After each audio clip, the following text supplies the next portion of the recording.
اللہ الرحمن الرحیم۔ ناظرین السلام علیکم۔ پروگرام کیو ڈی وچ شاہ ندیم احمد کے ساتھ آپ کا میزبان حاضر خدمت ہے۔ ناظرین، ملک میں ایک طرف تجاوزات کے خاتمے کا شور ہے تو دوسری جانب قبضہ مافیا کا زور ہے، لیکن وزیر اعلیٰ پنجاب مریم نواز شریف نے تجاوزات کے خاتمے کا ہی تہیہ کر رکھا ہے۔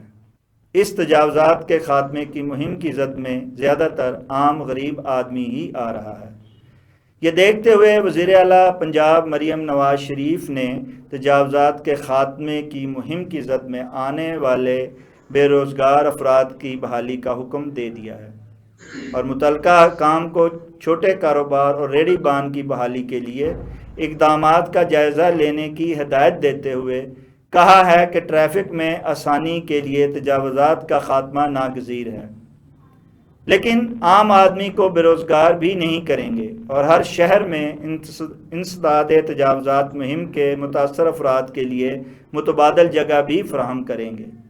کیا ایسا ہو پائے گا اور متاثرین کے لیے واقعی متبادل بندوبست کیا جائے گا، اور کیا اس کے ساتھ قبضہ مافیا کے متاثرین کو بھی انصاف مہیا کیا جائے گا؟ یہ جاننے کے لیے آج ہم نے جن مہمان گرامی کو اپنے پروگرام میں دعوت دی ہے، ان میں ہمارے پہلے مہمان گرامی راولپنڈی سے ویڈیو لنک پر ہمیں جوائن کر رہے ہیں سینئر صحافی، کالم نگار، تجزیہ کار، ایڈیٹر روزنامہ احساس راولپنڈی ناصر مغل صاحب، اور ہماری دوسری مہمان گرامی اسلام آباد سے ویڈیو لنک پر ہی ہمیں جوائن کر رہی ہیں کالم نگار، تجزیہ کار، فیچر رائٹر محترمہ حسنہ خٹک صاحبہ۔ ہم دونوں مہمان گرامی کے مشکور ہیں کہ پروگرام میں شریک ہو رہے ہیں۔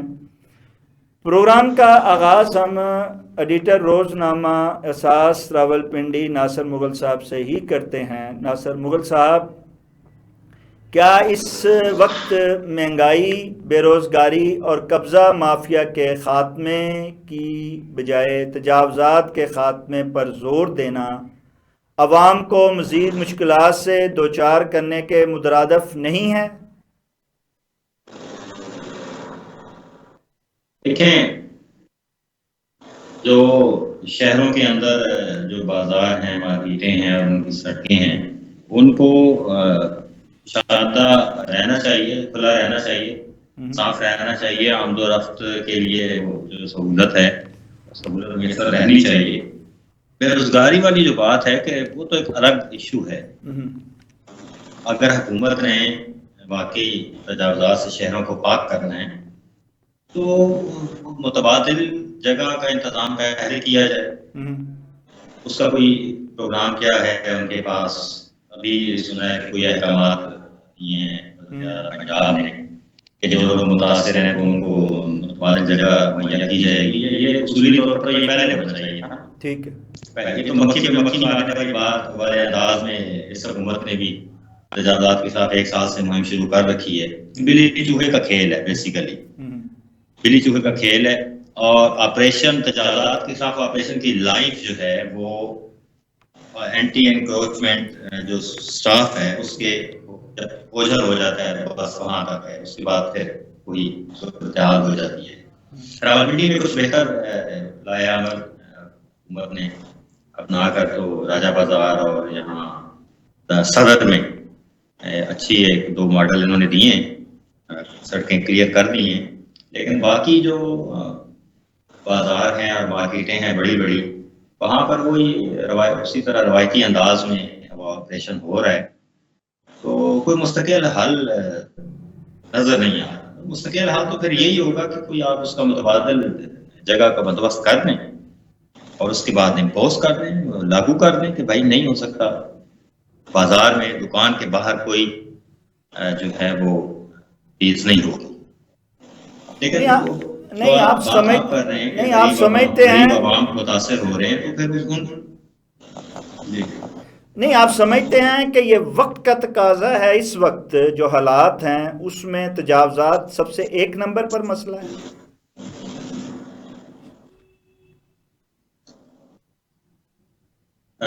سوال دہرائیں اپنا۔ میں نے کہا کہ آپ سمجھتے ہیں کہ اس وقت کے حساب سے جو وقت کی ضرورت ہے، کیا پہلا مسئلہ عوام کا تجاوزات کا جو ہے وہ نہیں دیکھیں شاہ صاحب وہ حالات جیسے بھی ہوں تو یہ جو چیزیں ہونی ہیں انتظامی طور پر تو ہونی ہے نا. حالات کے ساتھ کیا ہے, کیا کوئی جنگ تو نہیں ہو رہی نا ملک میں, جنگ تو کوئی نہیں ہو رہی, یا کوئی ایسا کوئی قحط اللہ نہ کرے کوئی وہ تو نہیں آیا ہوا. جو کام ہونے ہیں وہ ہونے ہیں, لیکن وہ ڈھنگ سے ہونے چاہیے. اس کے لیے آپ کے پاس ایک اچھی حکمت عملی تو ہو. ٹھیک ہے, تو ڈنگ ٹپاؤ پالیسی میں 1 سال سے یہ حکومت اسی طرح کر رہی ہے, لیکن کچھ ماڈلز راولپنڈی میں ہم نے دیکھے, راجہ بازار کو بالکل کلیئر کر دیا ہے اور صدر کو بھی بالکل کلیئر کر دیا ہے. تو باقی جگہوں پر اس طرح ہونا چاہیے. اور وہ تبادل جو ایشو نکل رہا ہے جس کا آپ نے وہ کہا کہ وہ لوگ متاثر ہوں گے, تو ان کے لیے پھر متبادل جگہ ہونی چاہیے. یہ چیز تو پہلے سٹیپ میں آتی ہے نا. اچھا, حسنہ خٹک صاحبہ عوام ریلیف کے منتظر ہیں اور عوام کو تجاوزات کی آڑ میں بے روزگار کیا جا رہا ہے. عوام کے منہ سے روٹی کا نوالہ بھی چھینا جا رہا ہے. کیا سڑکیں کشادہ کر کے عوام کا پیٹ بھرا جا سکتا ہے؟ دیکھیے, اگر جہاں تک حکومت کی کارکردگی ہے تو اوپر سے جو احکامات جاری ہیں اس پہ عمل تو چل رہا ہے, لیکن بے روزگاری بھی ساتھ آ رہی ہے. اب اگر ہم پنڈی کی بات کرتے ہیں تو اگر آپ پنڈی میں دیکھیں تو راجہ بازار اگر کلیئر ہوا ہے تو اس میں کوئی فائدے کی بات تو ہے نہیں, چونکہ یہ راجہ بازار کے ساتھ موچی بازار ہے, گندم منڈی ہے, سٹی صدر روڈ ہے, اور یہ جو ہے بنکاری روڈ بھی ہے. یہ لوڈنگ, دراصل میں یہ لوڈنگ بازار ہے, یہ کبھی صاف نہیں ہو سکتا, کیونکہ اگر یہ لوڈنگ بازار کو اگر صاف کر دیا جائے تو پھر لوگ سامان کیسے خریدیں گے؟ پھر اس کے جو 2 راستے ہیں وہ بھی بند کر دیے گئے ہیں, تو عوام وہاں سے کیسے نکلے گی؟ پھر اوپر سے ایک اگر وہ ہٹا بھی دیے تو پھر بھی یہ وہاں پہ مافیا بیٹھا ہوا ہے, یعنی ہر جگہ مافیا بیٹھا ہوا ہے. اگر یہ کلیئر کر بھی دیتے ہیں, یہ بیچارے جو ٹھیلے والے ہیں جو روز کی روزگاری میں باہر جو آوازیں مطلب چیزیں بیچ رہے ہوتے ہیں, ان کو اگر کوئی خاص جگہ کون سی جگہ دیں گے؟ وہ جگہ مجھے بتا دیں, تو نہیں دیکھی ابھی تک کوئی جگہ جو ان کو جگہ دے دی گئی ہے. وہ بیچارے ریڑیاں لے کر آتے ہیں اور پھر جیسے ہی دیکھتے ہیں کہ اگر کوئی آ رہا ہے ان کے اوپر تو ڈائریکٹ ادھر ادھر گلیوں میں چھپ جاتے ہیں, پھر دوبارہ آ جاتے ہیں, پھر اسی دکاندار کو بھتہ دے رہے ہوتے ہیں, یعنی مافیا کو پیسے دے رہے ہوتے ہیں. بہرحال اگر کوئی کام طریقے سے کیا جائے نا, سختی سے کیا جائے اور ٹیمپریری کام نہ ہو اور مستقل طریقے سے اس کو ایک جگہ دے دی جائے, تو پھر یہ کوئی جو جس طرح ہماری مریم نواز صاحبہ کر رہی ہیں وہ بہتر ہے. لیکن اگر جی اپنا ناصر مغل صاحب, حکومت کب عوام کے درینہ مسائل اپنی ترجیحات میں شامل کرے گی؟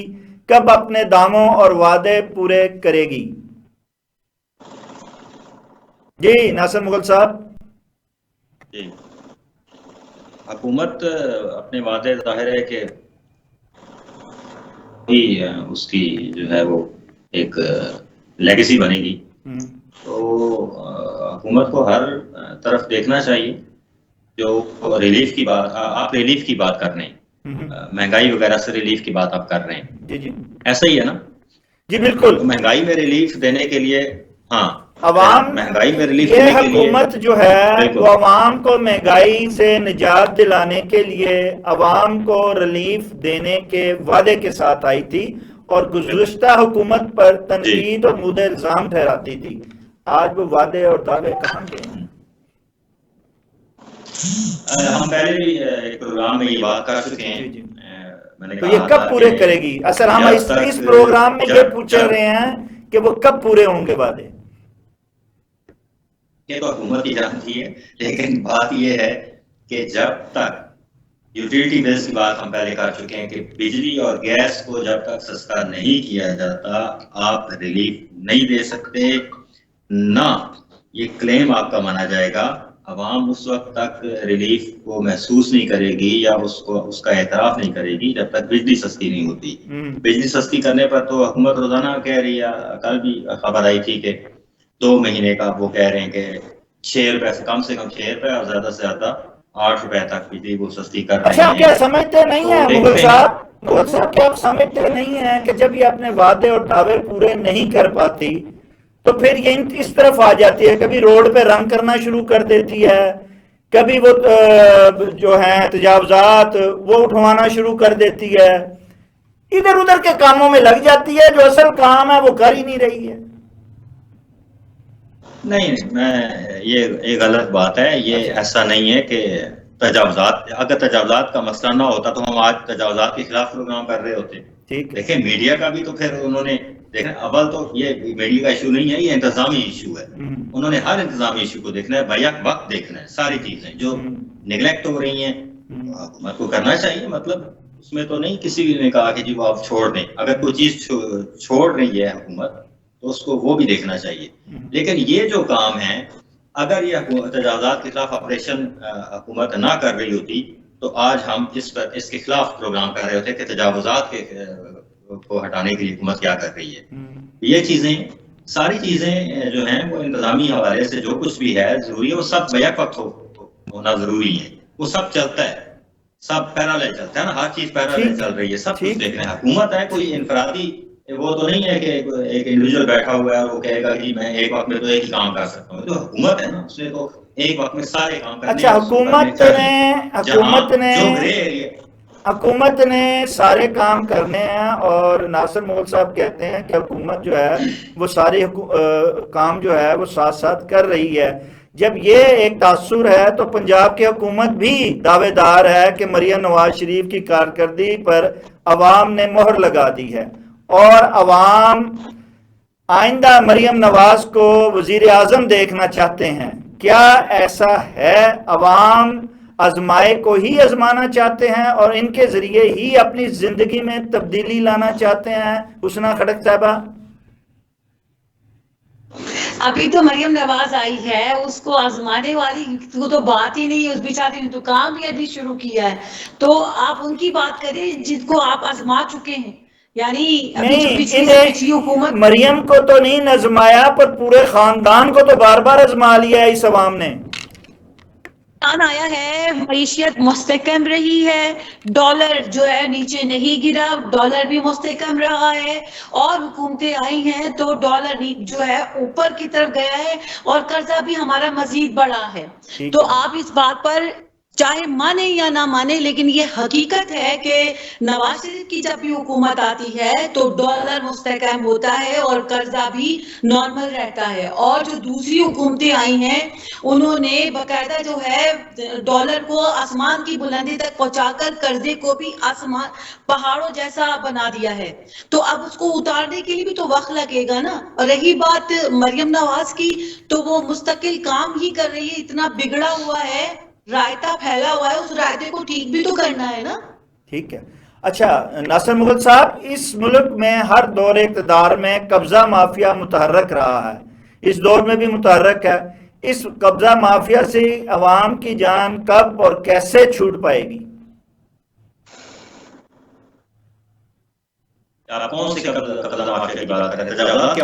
نہیں جی نہیں، وہ تو ایک علیحدہ چیز ہے نا، اس پہ تو آپ نے حکومت کی تعریف کر دی۔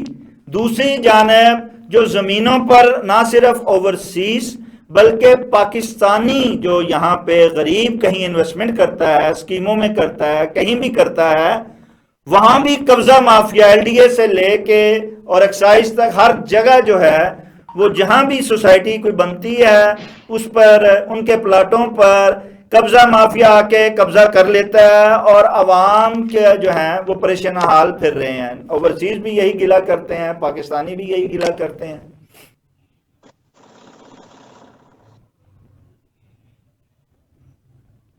جی ناصر صاحب، دیکھیں مافیا جو بھی ہو، کسی بھی شعبے کا، قبضے کا ہو کوئی اور ہو، ویسے تو ٹھیک ہے، میڈیا بھی ایک مافیا ہی ہے، جی ہاں، اور بیوروکریسی بھی ایک مافیا ہے، اور قضا بھی ایک مافیا ہے، سیاست دانوں میں بھی مافیا ہے۔ تو مافیا جو بھی ہوتا ہے اس کا توڑ تو بڑا مشکل ہے۔ یہ صرف ہم سنگل آؤٹ کر کے تو کسی کے بارے میں نہیں کہہ سکتے، سنگل آؤٹ کر کے تو کسی کے بارے میں نہیں کہہ سکتے کہ جی وہ زیادہ، مافیا سارے ایک جیسے ہیں، اور ان کو توڑنا اور ان کو پیچھے دھکیلنا یا ان کو کمزور کرنا یہ بڑا مشکل کام ہوتا ہے۔ اصل میں ایک ایشو یہ بھی ہے کہ مافیا جو بھی ہے، کوئی بھی مافیا، بیوروکریسی ہے، جی جی، جوڈیشری ہے، مطلب بطور ادارہ تو کوئی بھی مافیا نہیں ہوتا، جوڈیشری کوئی مافیا اس طرح نہیں ہے، لیکن ان کے اندر مافیاز بیٹھے ہوتے ہیں. جی ہاں، ہر ادارے میں ایک مافیا بیٹھا ہے. ایک ہاں ادارہ نہیں، بطور ادارہ نہیں، یا بطور کلاس جیسے میڈیا ہے، جی جی تو اس کے اندر جو ہے وہ بہت سے وہ ایسے ایلیمنٹس ہوتے ہیں جو مافیا کا روپ اختیار کر لیتے ہیں. جی جی. اب مسئلہ یہ ہے کہ مافیا کی بڑی جو ایسی بات ہے، یہ مافیا کی ضرورت رہتی ہے سسٹم کے اندر. ٹھیک. مافیا کی ہمیشہ ضرورت رہتی ہے، ملکوں میں بھی اور بین الاقوامی سطح پر بھی. آپ دیکھ لیں کہ جو بھی مافیا ہے کوئی مطلب اس کو کہیں نہ کہیں سے وہ آپریٹ کیا جا رہا ہوتا ہے، اور وہ کے مقاصد جو ہے وہ پورے ہو رہے ہوتے ہیں. تو یہ بڑا الجھا ہوا معاملہ ہے کہ مافیا کو کیسے قابو کیا جائے گا. یہ بڑا مشکل کام ہے، کیونکہ کوئی بھی طاقت ہے، کسی آپ ملک میں دیکھیں یا بین الاقوامی سطح پر دیکھ لیں. ایک جیسے ملکوں میں اسٹیبلشمنٹ ہوتی ہے تو ایک انٹرنیشنل اسٹیبلشمنٹ بھی تو ہوتی ہے نا. تو وہ ان کو یہ ان کے اہلکار ہوتے ہیں جو بھی مافیا. کسی کا ہم اس طرح نہیں کہہ سکتے. آپ نے تو چلے قبضہ مافیا کی بات کی، لیکن مافیا ضرورت ہوتی ہے طاقتور حلقوں کی. اس کے بغیر ان کی وہ جو ان کی طاقت کا اور وہ جو ایک ان کا سسٹم ہوتا ہے، کیونکہ طاقت جو ہوتی ہے وہ کوئی شرافت سے تو کوئی بھی طاقت نہیں چلتی. طاقت کا اپنا ایک وہ ہوتا ہے طریقہ. تو مافیا کا معاملہ جو ہے وہ ایک بڑا الجھا ہوا معاملہ ہے، اور یہ ایک حقیقت ہے، یہ سسٹم کا حصہ بن چکا ہے کوئی بھی مافیا. اچھا، آپ نے تو ایک اسپیسیفک بات کی نا، لیکن کوئی بھی مافیا وہ سسٹم کا حصہ بن چکا ہے. تو اس سے چھٹکارا آپ کہتے ہیں ممکن نہیں ہے؟ آپ کہتے ہیں اس سے چھٹکارا ممکن نہیں ہے، عوام کو ان کے ساتھ ہی چلنا پڑے گا؟ بالکل، تھوڑا بہت آپ ان کو کنٹرول کر سکتے ہیں.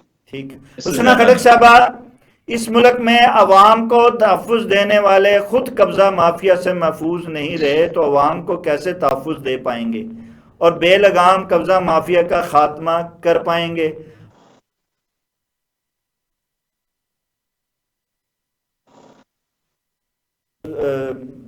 ریٹائرڈ سابق جو تھے میجر باسط، ان کی اہلیہ روزینہ سیال جو تھیں، میرا خیال ہے نورین سیال معذرت کے ساتھ، وہ بیچاری سوشل میڈیا پر روتی پھر رہی تھیں کہ مجھے تحفظ فراہم کیا جائے. اگر ایک ریٹائرڈ میجر کی بیوی قبضہ مافیا کے ہاتھوں خود کو محفوظ نہ پا کر آرمی چیف سے یا گورنمنٹ سے یا ساروں سے تحفظ مانگ رہی ہیں، تو یہ کیا اس ملک میں ہوگا؟ کون تحفظ دے گا اور عام آدمی کو قبضہ مافیا سے؟ جی مجھے آپ کی آواز سمجھ بالکل بھی نہیں آئی ہے. میں کہہ رہا ہوں کہ تحفظ دینے والے ہی جب بے تحفظ ہو جائیں، جیسا کہ گزشتہ دنوں ایک ریٹائرڈ فوجی افسر کی بیوی دہائی دے رہی تھی کہ مجھے قبضہ مافیا سے بچایا جائے، مجھے انصاف دیا جائے. آپ کیا سمجھتی ہیں کہ جب تحفظ دینے والے ہی کا تحفظ نہ رہے تو پھر عام آدمی کو تحفظ کیسے ملے گا اس حکومت میں؟ آپ اس حکومت کی بات کریں، میں ہر حکومت کی میں کہہ رہی ہوں کہ تحفظ تو پاکستان میں بہت عرصے سے ہی نہیں ہے. ٹھیک ہے، اگر آپ دیکھا جائے تو پارٹی بازی کے چکر میں عوام کو ہی پیسا جاتا ہے. تحفظ تو عام انسان کو بھی نہیں ہے، نہ تو سیاستدانوں کو خاک ہوگا. تو جو راہ چلتے ہوئے پتہ بھی، ہم اگر کراچی کی بات کریں تو وہاں تو پتہ بھی پہلے نہیں چلتا تھا کہ راہ چلتے ہوئے کون سی گولی کدھر سے آئے گی اور کہاں پہ کب مر جائے گا. یعنی کہ جو گھر سے نکل رہا تھا اسے یہ نہیں پتا تھا کہ میں واپس آؤں گا کہ نہیں آؤں گا. تحفظ تو کب سے نہیں ہے. آپ اس حکومت کی بات کیوں کر رہے ہیں؟ آپ یہ بولیں کہ پاکستان میں جس دور میں بھی حکومت آئی ہے تحفظ عام آدمی کو بھی نہیں ملا، تو سیاستدان کو کیا ملے گا؟ نہیں، سیاستدان تو بڑے بڑے پروٹوکولوں کے ساتھ، گارڈوں کے ساتھ اور اپنے طاقتور بازوؤں کے ساتھ وہ تو محفوظ ہی رہتا ہے. ان میں سے تو بڑے عرصے بعد کہیں ایک جا کے کہیں کوئی حادثے کا شکار ہوتا ہے. عوام تو آئے روز سڑکوں پہ مر رہی ہے، عوام تو آئے روز قبضہ گروپوں کا شکار ہو رہی ہے ان کے ظلم کا. پہلے اس خاتون سے پوچھیں کہ کہیں دوسری دنیا کی نیشنلٹی تو نہیں چاہتی ہیں. اتنی بھی اندھیر نگری نہیں پھیلی ہوئی ہے کہ اس کو تحفظ ہی نہیں ہے. اس سے پہلے پوچھیں کہ کہیں امریکہ یا لندن تو نہیں آنا چاہتی ویزا لگا کر کہ یہ بولے کہ پاکستان کو بدنام کر رہی ہیں. اس طرح تو ہم بھی پھر رہے ہیں, ہمیں تو کسی نے آج تک شکر الحمدللہ کچھ بھی نہیں کہا. نہیں تو آپ یہ سمجھتے نہیں ہیں کہ چلے آپ محفوظ ہیں لیکن عوام کو بھی محفوظ بنانا چاہیے, انہیں قبضہ گروپ سے اور ایسے لوگوں سے بچانا چاہیے, کہ آپ اس کی حمایت نہیں کرتی ہیں کہ کرنا چاہیے, جو کام نہیں ہو رہا وہ تو کرنا چاہیے, انصاف دینا چاہیے عام آدمی کو. دیکھیں عام انصاف بندے کو انصاف لازمی ملنا چاہیے, لیکن میں نے تو میجورٹی لوگوں کو انصاف مطلب ایسے کوئی کام وہ کرتے ہی نہیں کہ وہ انصاف تک جائیں. جب غلط کام کریں گے تو انصاف بھی ان کو ملے گا یا نہیں ملے گا وہ الگ بات ہے. اکثر لوگ تو میجورٹی یہ بولتے ہیں تحفظ اس لیے مانگ رہے ہوتے ہیں کہ انہیں باہر کی جو ہے نیشنلٹی مل جائے, اس لیے بھی اپنے اوپر الزامات لگا لیتے ہیں کہ پلیز خدا کے لیے مجھے تحفظ دے دیں. میں اس خاتون کی بات نہیں کر رہی, میں جنرل بات کر رہی ہوں. تحفظ کی بات تو تحفظ ادھر پاکستان میں کسی کو بھی نہیں ہے. اللہ کے نام پہ وہ نکلتا ہے, شام کو یہ پتہ نہیں ہے کہ وہ زندہ واپس آئے گا کہ نہیں آئے گا. یہ بس چل رہی ہے جتنی زندگی, وہ کہتے ہیں نا کہ چل رہے ہیں یہاں پہ ہم لوگ, چاہے وہ سیاستدان ہے چاہے وہ عام آدمی ہے, یہ کچھ پتہ نہیں ہے اس کا. لیکن ہمیں ناصر مغل صاحب نشاندہی بھی کرنی چاہیے اور انگلی بھی اٹھانی چاہیے تاکہ اس میں بہتری آ سکے. اچھا جب یہ بات ہوتی ہے تو آج کل آپ دونوں صحافی جو ہیں دونوں سپورٹس کو بڑے قریب سے دیکھتے ہیں اور اس پر لکھتے بھی رہتے ہیں. آج کل جو ہے وہ چیمپئن جو ہے شپ کی جو ہے وہ یہاں پہ ٹرافی چل رہی ہے اور پاکستان کی ٹیم جو ہے وہ ایک دم سے باہر آ گئی ہے. عوام اس پہ بڑی امید لگائی بیٹھی تھی, لیکن حکومت نے اور اس کے کارندوں نے اسٹیڈیم بنانے پہ زور رکھا, ٹیم کی جانب جو ہے وہ توجہ نہیں دی گئی اور ان کے ہاتھوں میں سونپ دی جنہوں نے ایسی 25 کروڑ کی 26 کروڑ کی آبادی میں سے ایسا ٹیلنٹ نکالا جو ایک میچ بھی نہیں جیت سکا. آپ کیا کہتے ہیں کہ اس کرکٹ کے زوال کے پیچھے, اس مایوسی کے پیچھے, اس ناقص کردگی کے پیچھے کس کا ہاتھ ہے؟ براہ راست ہاتھ کھلاڑیوں کا ہی ہے, جو ٹیم ہے.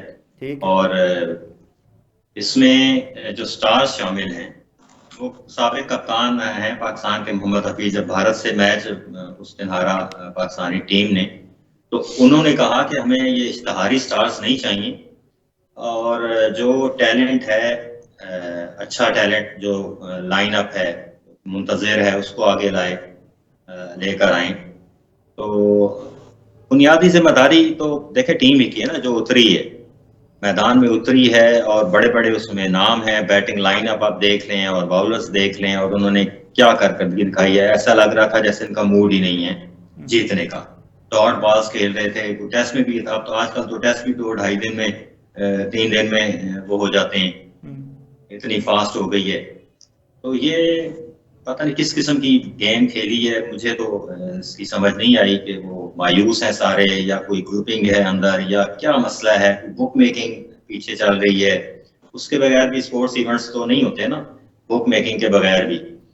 تو کچھ اس طرح کے الجھے ہوئے مسائل ہیں, اور حکومت کو یا جو سلیکشن کمیٹی ہے اس کو دیکھنا چاہیے کہ اگر یہ ایکسپائر ہو چکے ہیں اس سال ہمارے, تو ان کو پھر بھیجیں واپس اور نئے لوگوں کو چانس دیں. مطلب اچھا نہ حسنہ کھڑک صاحبہ نہ اس میں ڈیلیور کریں, نہ حسنہ کھڑک صاحبہ نہ اس میں سٹار چلے, نہ جو نئے اپنے گھر کے لوگ اپنے لوگ متعارف کروائے گئے نہ وہ چلے.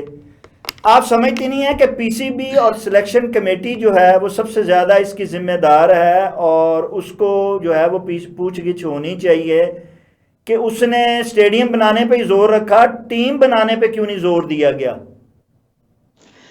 دیکھیں جہاں تک ٹیم کی بات ہے نا, تو ایک محاورہ ہے نام بڑے اور درشن چھوٹے. اتنا ہم انہیں پروموٹ کرتے ہیں اپنے جو ہے کرکٹرز کو, جو اس قابل ہی نہیں ہوتے کہ جب بھی آتے ہیں ہمیں جو ہے مایوسی کا سامنا کرنا پڑتا ہے, اور کھیلتے بھی اس طرح ہیں جیسے آئے ہیں یا تو کوئی سٹہ بازی چلا رہے ہوتے ہیں یا کچھ. سیدھی بات ہے اگر کروں تو پھر ہو سکتا ہے پیسے لیے ہوں انہوں نے ہارنے کے لیے کہ چلو یوں نہ صحیح تو یوں پیسے مل جائیں.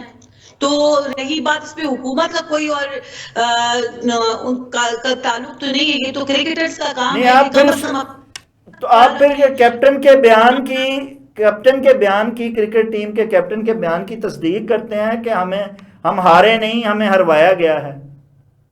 دیکھیں یہ اب اگر وہ یہ کہہ رہا ہے تو کچھ نہ کچھ تو ہوگا نا. کہتے ہیں نا کہیں تو دھواں ہے جو کہیں آگ لگی ہے. جب کپتان کہہ رہا ہے تو کچھ نہ کچھ تو ہوگا نا. یہ عموماً یہی کرتے ہیں، جب جیتنے کا موڈ ہوتا ہے تو جیت بھی جاتے ہیں، ہارنے کا موڈ ہوتا ہے تو ہار لیتے ہیں. اچھا، اس جو سچویشن ہے، ان حالات سے آخری سوال ناصر مغل صاحب، ہم اس مشکلات سے یا اس سٹے بازی سے یا اس غیر ذمہ دارانہ سلیکشن سے کب نکل پائیں گے اور کب اپنی بجائے ملک کے لیے کھیل پائیں گے؟ پاکستان کو چاہیے کہ ہاکی کو پروموٹ کریں. ٹھیک ہے، جو کرکٹ کے اوپر جو اتنا زیادہ وہ ہو رہا ہے اس کو کم کر دیں، کیونکہ وہ رزلٹ نہیں دیتے. جو بھی بڑا ایونٹ ہوتا ہے، میگا ایونٹ ہوتا ہے، یہ اسی طرح مایوس کن کا ترغیب ہوتی ہے. ان کو ہاکی کو پروموٹ کرنا چاہیے حکومت کو. ہاکی میں پاکستان جو ہے، کرکٹ میں ایک ورلڈ کپ رو کر جیتا تھا، رو کر، ٹھیک، ایک ورلڈ کپ رو کر. اور ادھر دیکھ لیں آپ، ہاکی میں 4 تو ورلڈ کپ جیتے ہیں آپ نے، 3 آپ نے اولمپک چیمپئن شپ جیتی ہوئی ہیں، وہ بھی ایک ورلڈ کپ، ورلڈ چیمپئن شپ بھی ہوتی ہے. اس کے علاوہ بہت سے. تو ہاکی کو پروموٹ کرنا چاہیے. کرکٹ کی پروموشن کو میرا خیال ہے کہ حکومت اس میں کمی لائے، اور جتنا وہ کر رہے ہیں کوئی ڈیلیور کرتا ہے. اچھا، حسنہ خٹک صاحبہ، ناصر صاحب کہتے ہیں کہ کرکٹ کو چھوڑ دیں، دوسرے کھیل ہیں، بہت سے کھیل ہیں، جی کرکٹ کو چھوڑ کے دوسرے کھیلوں کو پروموٹ کرنا چاہیے. لیکن اس کی کیا گارنٹی ہے کہ وہاں چند سالوں بعد کہ وہ بھی جو ہیں وہ اپنا ذاتی کھیل چھوڑ کے ملک کے لیے کھیلیں گے؟ یہ تو جب پیسہ انوالو ہوگا، جب سٹے بازی انوالو ہوگی، جب مفادات انوالو ہوں گے، تو کیسے کوئی ملک کے لیے کھیلے گا؟ اصل تو یہ ہے کہ ملک کے لیے کھیلنا ہے، چاہے کرکٹ ہو، چاہے ہاکی ہو، چاہے کوئی بھی گیم ہو. کیا یہ ہمارے لوگ ملک کے وفادار بن پائیں گے، ملک کے لیے کھیل پائیں گے، ذات سیاست سے نکل پائیں گے، چاہے سیاست ہو، چاہے صحافت ہو، چاہے کھیل ہو، کوئی بھی؟ دیکھیے جب ریس ہوتی ہے نا تو گھوڑوں کو میدان میں چھوڑا جاتا ہے، ٹھیک ہے، اور جو لنگڑا ہو جائے یا بھاگ نہیں سکتا تو اسے نکال دیتے ہیں یا گولی مار دیتے ہیں. تو کرکٹر بالر اچھا نہیں کھیلتا، نکالیے باہر پھینکے، نئے ٹیلنٹ کو لے آئے. وہی پرانے جو ان کے نام چل رہے ہیں گھسے پٹے لوگ، جو ہمیشہ جن کی شکلیں منحوس ہیں، جن کی کرکٹ بھی منحوس ہے، جو کھیلتے بھی منحوسیت کے ساتھ ہیں، ان کو ہٹا دے نا، دوسرے بندے لے آئیں. کوئی 25 کروڑ کی آبادی ہے، اس میں سے نکل آئے کوئی نہ کوئی ایسا کرکٹر جو پاکستان کو واقعی اپنی عزت سمجھے، نہ کہ اپنے پیسے کو عزت سمجھے. اس ملک میں ہر کوئی جو ہے اور ہر عہدیدار ہارنے کے بعد یہ کہتا ہے کہ ہم سکیننگ کریں گے، ہمیں جو ہے ایک نیا ٹیم، نئے ولولے، نئے جذبے کے ساتھ آئیں گے. لیکن جب وہ اپنی سیٹ پر بیٹھتے ہیں یا اقتدار میں آتے ہیں تو وہ بھول جاتے ہیں کہ ہم نے کیا کہا تھا اور اب ہم نے کیا کرنا ہے. جب تک ہم اپنے رویوں کو، اپنے آپ کو تبدیل نہیں کہیں گے اور ذات کی بجائے قومی مفاد کا نہیں سوچیں گے، تب تک ہم ہر جگہ جو ہے وہ ہارتے ہی رہیں گے. ہم نے جیتنا ہے تو ملک سے محبت کرنی پڑے گی، اس کے نام کے ساتھ جینا پڑے گا، اس کے نام کے ساتھ لڑنا پڑے گا، تبھی ہم دنیا میں کوئی اعلیٰ مقام جو ہے وہ حاصل کر پائیں گے. ناظرین، اس کے ساتھ ہی پروگرام کا وقت ختم ہو جاتا ہے. اپنے میزبان شاہ ندیم احمد کو اجازت دیجیے. آپ کا، ہمارا، ہم سب کا اللہ نگہبان.